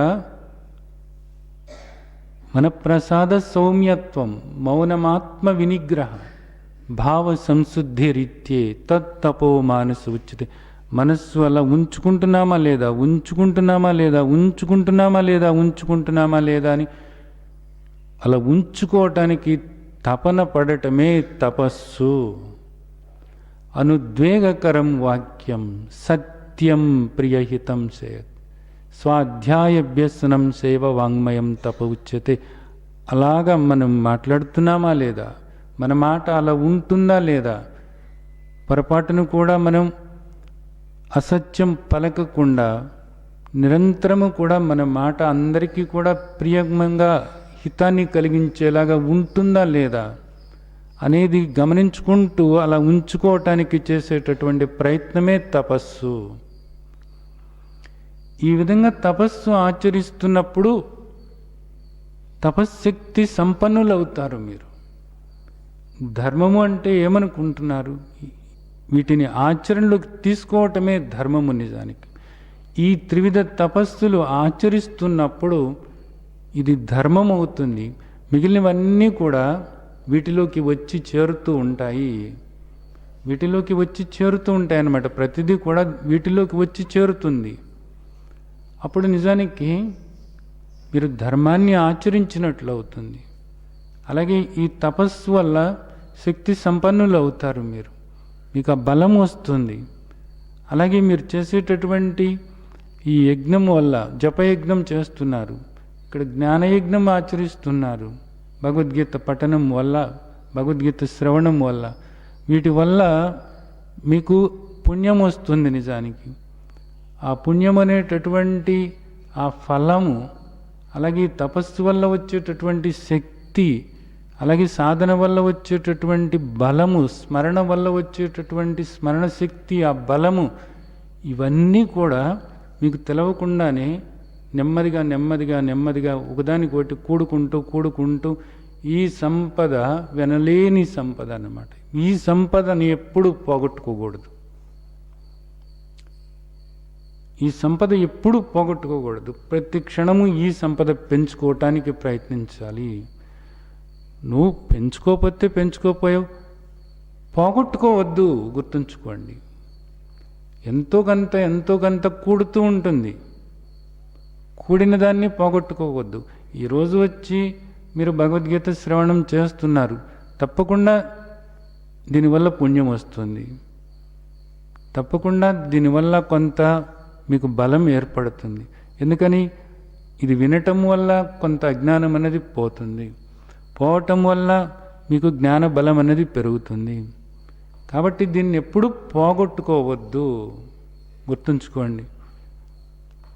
చిన్న చిన్న ప్రలోభాలకి లోనై, ఇందాక నేను చెప్పాను, చిన్న తప్పులు చేస్తున్నారు. నేను అనేక సార్లు చెప్తున్నప్పటికీ కూడా ఒక్కొక్కసారి తప్పులు చేస్తూ ఉంటారన్నమాట. ఎందుకని? అలవాటైపోయింది. అలా మాట్లాడటం అలవాటైంది, అలా ప్రవర్తించటం అలవాటైపోయింది. అందరి పట్ల ప్రేమగా ఉండండి, ఎవరిలోనూ దోషాలు చూడవద్దంటే ఆ దోషాలు చూడటం అలవాటైపోయింది కదా, అలాగా చూస్తూ ఉంటారనమాట. గద్ద పైన ఉంటుంది అనమాట, దాని చూపంతా కుళ్ళిపోయిన మాంసం ముక్కలు ఎక్కడున్నాయా అని ఎతుకటంలోనే ఉంటుంది. అది వచ్చి దాన్ని పట్టుకుపోయి మళ్ళీ అక్కడ పైకి వెళ్ళి తింటూ ఉంటుంది. అలాగే తయారవుతుంది అన్నమాట. అలా ఎప్పుడూ కూడా ఉండకూడదు. గుర్తుంచుకోండి. దానివల్ల వచ్చేటటువంటిది ఏమీ లేదు సరికదా, మీరెంతో నష్టపోతూ ఉంటారన్నమాట. అందుకని ఇక్కడ ఏమంటున్నారు? బుద్ధినాశాత్ ప్రణశ్యతి. ఇప్పుడు వరకు ఇవన్నీ కూడా బుద్ధిలో నిశ్చయం చేసుకున్నారు. అజ్ఞానం పోగొట్టుకుని ఇప్పుడు ఏ బుద్ధి? ఆత్మిక బుద్ధి, జ్ఞాన బుద్ధితో ఉన్నారు. ఈ జ్ఞానం అనేటటువంటిది బలంతో కూడినటువంటిది భావన, అక్కడ దాన్ని పోగొట్టుకుంటారు అనేది ఇక్కడ మనకు చెబుతున్నారు. తర్వాత రాగద్వేష వియుక్తైస్తు విషయానింద్రియైచ్చరన్ ఆత్మవశ్వై విధేయాత్మా ప్రసాదమధిగచ్చతి.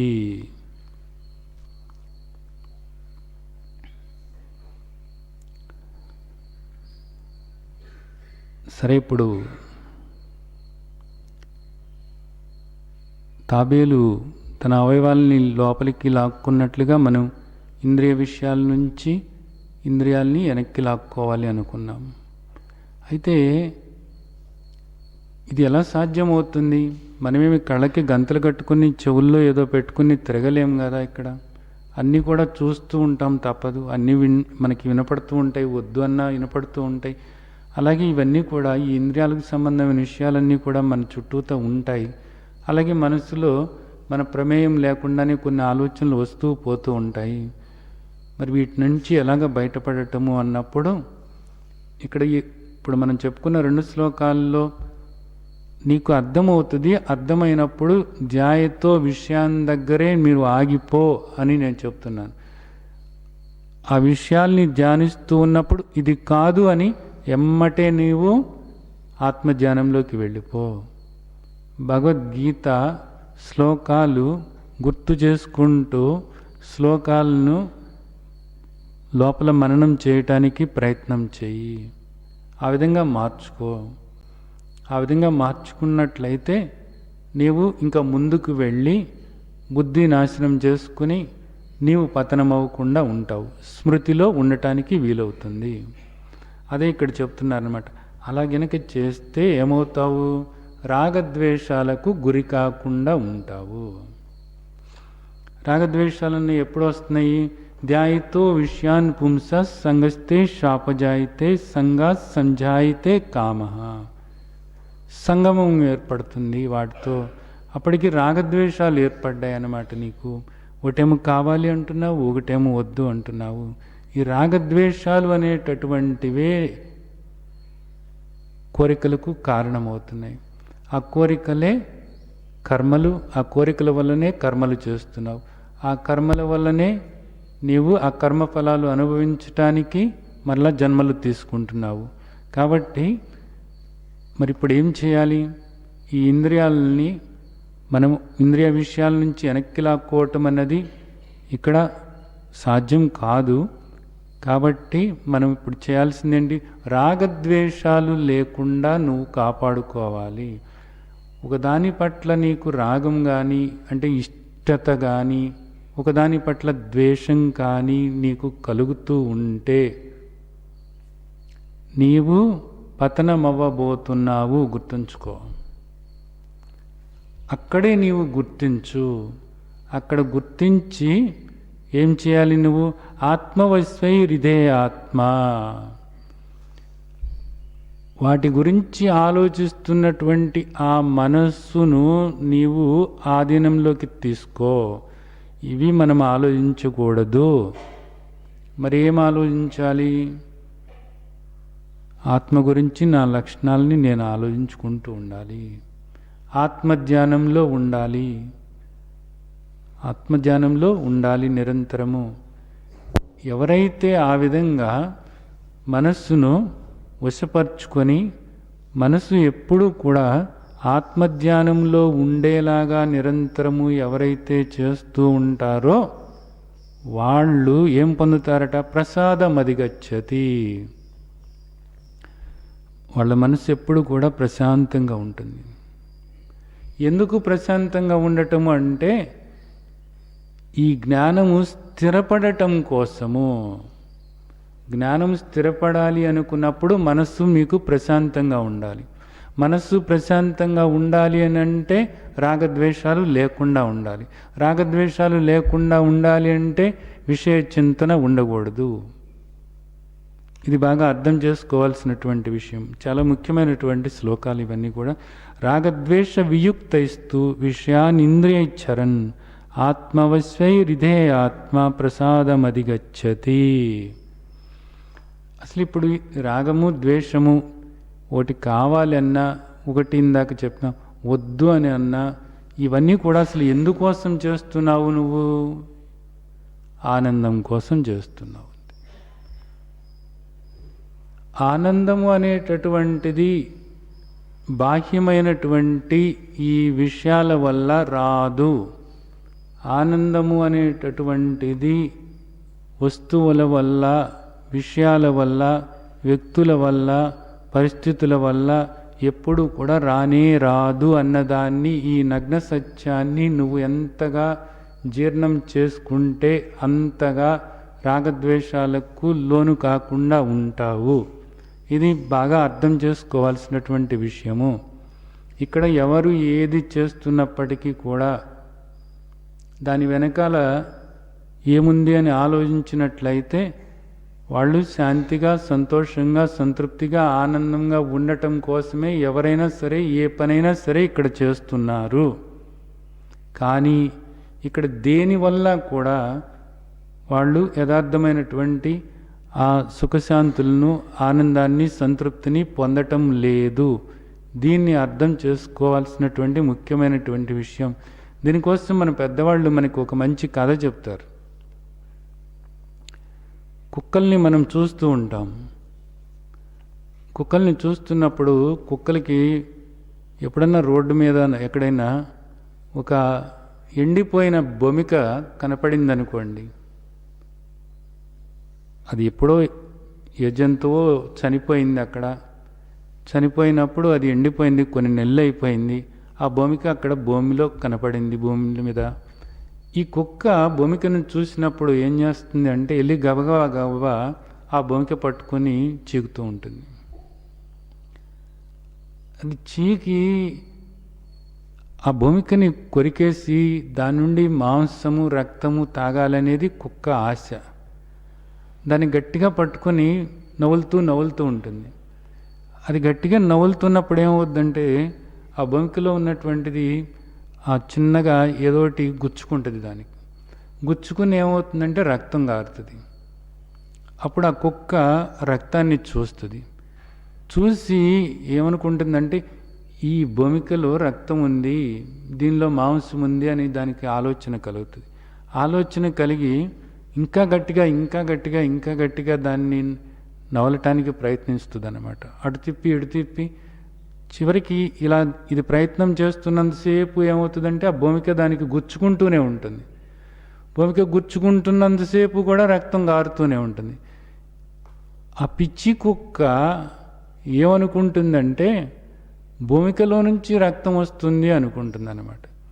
తనకి గుచ్చుకుని తన నుండే రక్తం వస్తుంది అనేది కుక్క ఎప్పుడు అనుకోదు.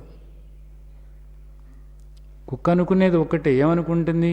భూమికలో నుంచి నాకు రక్తం వస్తుంది కాబట్టి భూమికలో రక్తం ఉంది, మాంసం ఉంది కాబట్టి నేను ఇంకా తినాలనుకుంటా. దాని రక్తాన్ని పాపం అదే చీక్కుంటూ ఉంటుంది. ఆ తర్వాత ఏమవుతుంది? దానికి నోటి నిండా పుళ్ళు పడతాయి. ఆ తర్వాత నిజానికి ఏది కూడా తినలేదు కొన్ని రోజుల పాటు ఆ కుక్క. ఇదేంటి? కుక్క బ్రతుకు. కుక్క బ్రతుకు అంటే ఇదే. ఇక్కడ మనిషి కూడా ఏం చేస్తున్నాడు అంటే ఈ విషయాల వల్ల, ఈ వస్తువుల వల్ల ఆనందం కలుగుతుంది అనుకుంటున్నాడు. ఆనందం కలుగుతుంది అనుకొని ఏం చేస్తున్నాడు? వాటి కోసమే పరుగులు పెడుతూ ఉన్నాడనమాట. ఈ విషయాల వల్ల, ఈ సంపదల వల్ల, ఈ వస్తువుల వల్ల వీటిలో నాకు ఆనందం కలుగుతుంది, నాకు శాంతి కలుగుతుంది, నాకు సంతృప్తి కలుగుతుంది అని చెప్పేసి వీటి కోసమే తపన పడుతూ వాటి కోసమే పరుగులు పెడుతున్నాడు. మరి మనిషికి నిజంగా ఆనందం అన్నది, శాంతి అన్నది కలుగుతుందా అని మనం ఆలోచిస్తే కలుగుతుంది. కుక్కకి భూమికలో నుంచి రక్తం అనేటటువంటిది అందుతుందా? కుక్క భూమిక నవ్వులుతున్నప్పుడు రక్తం అనేటటువంటిది దానికి కనపడుతూ, రక్తం అనేటటువంటి దాన్ని అది చప్పరిస్తుందా అని అడిగితే మనం ఏం చెబుతాం? దానికి రక్తము కనపడుతుంది, ఆ రక్తాన్ని చప్పరిస్తుంది. భూమికను నవ్వులుతున్నప్పుడు కుక్కకి రక్తం కనపడుతుందా? కనపడుతుంది. రక్తాన్ని అది చప్పరిస్తుందా? చపరిస్తుంది, చక్కగా లొట్టలేసుకుంటూ చపరిస్తుంది. అయితే ఆ రక్తం అనేటటువంటిది భూమిక నుండి వస్తుందా, దాని నుండి వస్తుందా? దాని నుండే వస్తుంది, కుక్క నుండే వస్తుంది, కుక్క నోట్లో నుండే వస్తుంది. ఇక్కడ కూడా ఒక వస్తువు కొనుక్కున్నప్పుడు మనిషికి ఆనందం అన్నది కలుగుతుందా? కలుగుతుంది, తప్పకుండా కలుగుతుంది. తను కావాలి అనుకున్నటువంటిది ఏదైతే ఉందో ఆ వస్తువు కొనుక్కున్నప్పుడు, ఆ పరిస్థితి నెరవేరినప్పుడు, తను కోరినటువంటిది తిన్నప్పుడు ఆ వ్యక్తికి ఆనందం కలుగుతుందా? కలుగుతుంది, తప్పకుండా కలుగుతుంది. ఎక్కడ నుండి కలుగుతుంది? తనలో నుండే కలుగుతుంది. మరి తనలో నుండే కలుగుతున్నప్పుడు ఎప్పుడూ కూడా కలగాలి కదా. కుక్కకి నెత్తురు నోట్లో నుంచి వస్తున్నప్పుడు ఎప్పుడూ కూడా రావాలి కదా. ఇప్పుడు భూమిక నవ్వులుతున్నప్పుడే వస్తుంది. ఎందుకు వస్తుంది? అది అక్కడ గుచ్చుకుంటుంది కాబట్టి వస్తుంది. ఇక్కడ కూడా మనిషికి ఏమవుతుంది? ఒక వస్తువు తనకి కావాలి కావాలి అనుకున్నాడు. కావాలి అని అనుకున్నప్పుడు ఆ వస్తువు తన సొంతమైనప్పుడు తనకి ఆనందం కలుగుతుంది. ఎలా కలుగుతుంది ఈ ఆనందం అన్నది? తన ఆలోచనలు తగ్గటం వల్ల కలుగుతుంది. ఎవరైనా సరే ఈ పరిస్థితి ఇలా ఉంటే నాకు ఆనందం కలుగుతుంది అనుకున్నప్పుడు, తను అనుకున్నట్లుగా ఆ పరిస్థితి మారినప్పుడు తప్పకుండా ఆ వ్యక్తికి ఆనందం కలుగుతుంది, సంతోషం కలుగుతుంది, శాంతిగా ఉంటాడు. ఒక వస్తువు నేను కొనుక్కుంటే నాకు ఆనందంగా ఉంటుంది అని ఆ వ్యక్తి అనుకున్నప్పుడు, ఆ వస్తువు కొనుక్కున్నప్పుడు తప్పకుండా అతనికి చాలా సంతోషం కలుగుతుంది, ఆనందం కలుగుతుంది, సంతృప్తిగా ఉంటాడు ఆ వ్యక్తి. దేనివల్ల జరుగుతుంది అంటే అతని ఆలోచనలు తగ్గటం వల్ల జరుగుతుంది. ఏమవుతుంది? ఆ వస్తువు అతను కొనుక్కున్నప్పుడు ఆ వస్తువు మీదే ఆలోచిస్తూ ఉంటాడు, ఇంకా మరే ఆలోచన ఉండదన్నమాట. అందుకని అతనికి సంతృప్తిగా ఉంటుంది. ఆ వస్తువుని చూసుకుంటూ మరి ఇంక దేన్ని చూడడు, దాన్నే చూస్తూ దాన్నే ఆలోచిస్తూ ఉంటాడు.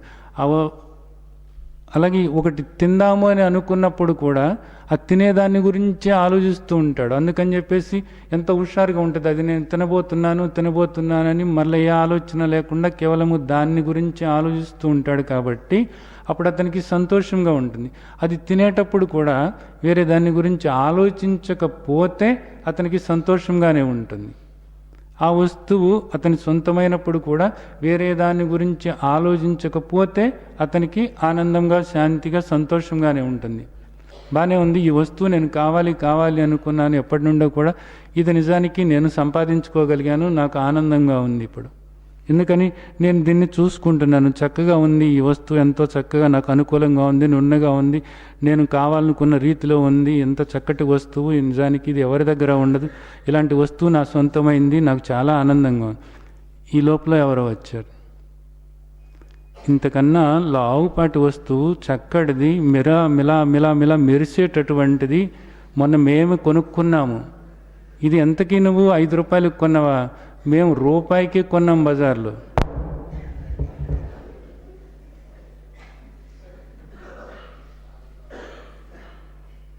బా, ఇంత దుఃఖము నిజానికి. వస్తువు ఇక్కడే ఉంది కదా, ఏమిటిది? ఇదేం ఆనందాన్ని ఇవ్వటం లేదే. అంటే ఏమైంది?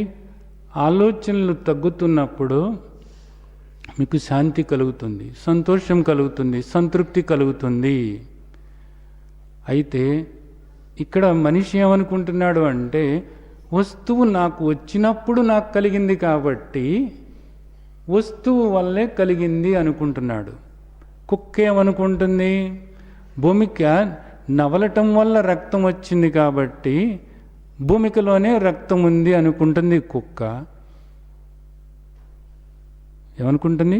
భూమికలోనే రక్తం ఉంది అనుకుని నవ్వులుతూ ఉంది. మనిషి వస్తువులోనే ఆనందం ఉంది అనుకుని వస్తువుల వెంట, విషయాల వెంట పరిగెడుతూ ఉన్నాడు. కుక్కకి రక్తము అందుతుంది, కానీ ఆ రక్తం అనేటటువంటిది దాని నోట్లో నుంచే వచ్చింది. మనిషికి కూడా ఇక్కడ ఆనందం అనేది కలుగుతుంది. అయితే ఈ మనిషికి కూడా ఈ ఆనందం అనేటటువంటిది వస్తువు వల్ల కలగటం లేదు, తన ఆలోచనలు తగ్గటం వల్ల తన ఆనందమే తాను అనుభవిస్తున్నాడు. ఇది అర్థం చేసుకోవాల్సినటువంటి విషయం. ఇది ఒక్కసారి మనం అర్థం చేసుకున్నట్లయితే ఇంకా బయట ఆనందం కోసం అన్నది, సంతోషం కోసం, సంతృప్తి కోసం అన్నది మనం ప్రయత్నం చేయనప్పుడు రాగద్వేషాలు అన్నవి తగ్గిపోతాయి. రాగద్వేష వియుక్తైస్తు విషయాన్ ఇంద్రియైచరన్. అప్పుడు ఈ విషయాలన్నీ కూడా ఈ ఇంద్రియాలు గమనిస్తూ ఉంటాయి. చూడొచ్చు, హాయిగా చూడొచ్చు, అన్నీ చూడొచ్చు, అన్నీ వినొచ్చు, చక్కగా వినొచ్చు. ఈ సృష్టి ఎంతో చక్కగా వైవిధ్యంగా ఉంటుంది. దేని పట్ల నీకు రాగము లేదు, ద్వేషము లేదు అన్నప్పుడు హాయిగా ఆనందంగా చూడవచ్చు. దేని పట్ల నీకు రాగము లేదు అనుకున్నప్పుడు హాయిగా అన్ని విషయాలు చక్కగా హాయిగా వింటూ ఉండవచ్చు. అలాగే హాయిగా నువ్వు రుచి చూడవచ్చు. దేని పట్ల రాగము లేదు, ద్వేషము లేదు. ఈ విధంగా చేసినట్లయితే ఏమవుతుంది? నీ మనసు ఎప్పుడు కూడా నీ ఆధీనంలో ఉండి నిన్ను స్మరించుకోవటానికి వీలవుతూ ఉంటుంది. ఆత్మవశ్వై హృదయ ఆత్మ. అలా చేస్తే ఏమవుతుంది?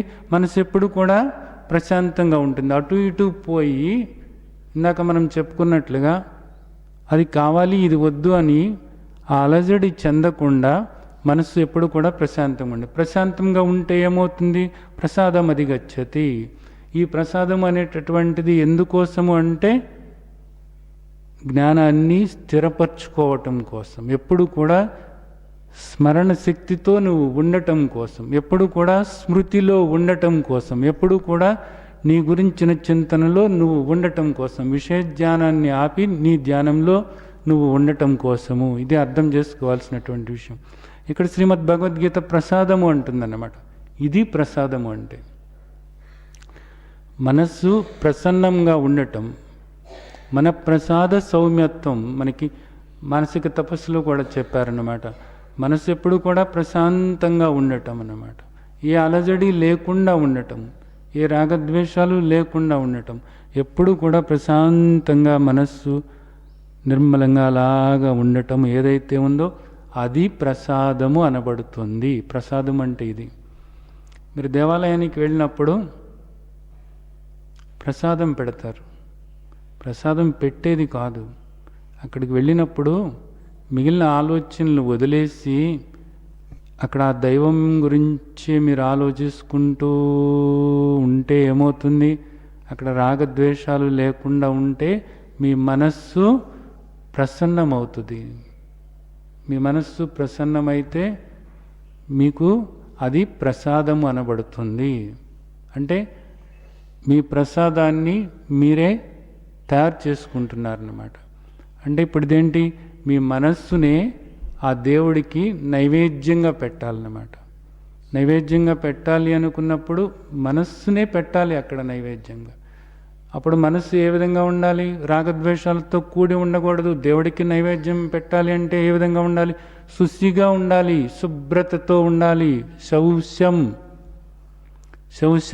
శుభ్రతతో ఉండాలి మనస్సు. భావ సంశుద్ధి, ఎప్పుడు కూడా మనస్సు శుద్ధిగా ఉండాలి. అక్కడికి వెళ్ళి దేవుడికి నమస్కరించుకుంటే, మనస్సు శుద్ధిగా ఉండేలాగా చేసుకుంటే అప్పుడేమైంది?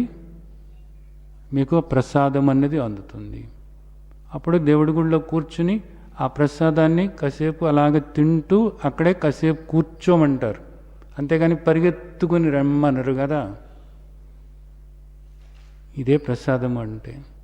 దీన్ని అర్థం చేసుకుని మీరందరూ కూడా నిరంతరము కూడా ఎప్పుడో ఒక్కసారి దేవుడి గుడికి వెళితే వాళ్ళకి ప్రసాదం వస్తుంది.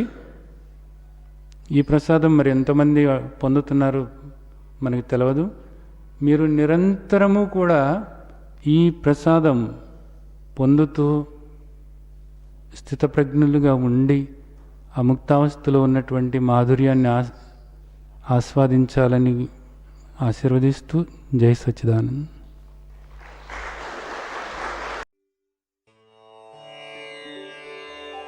లోకా సమస్తా సుఖినో భవంతు.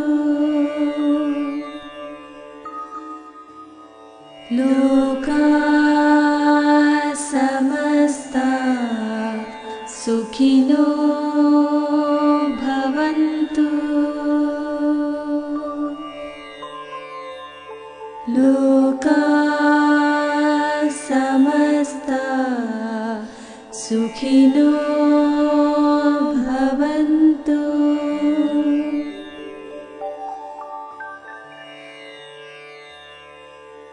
ॐ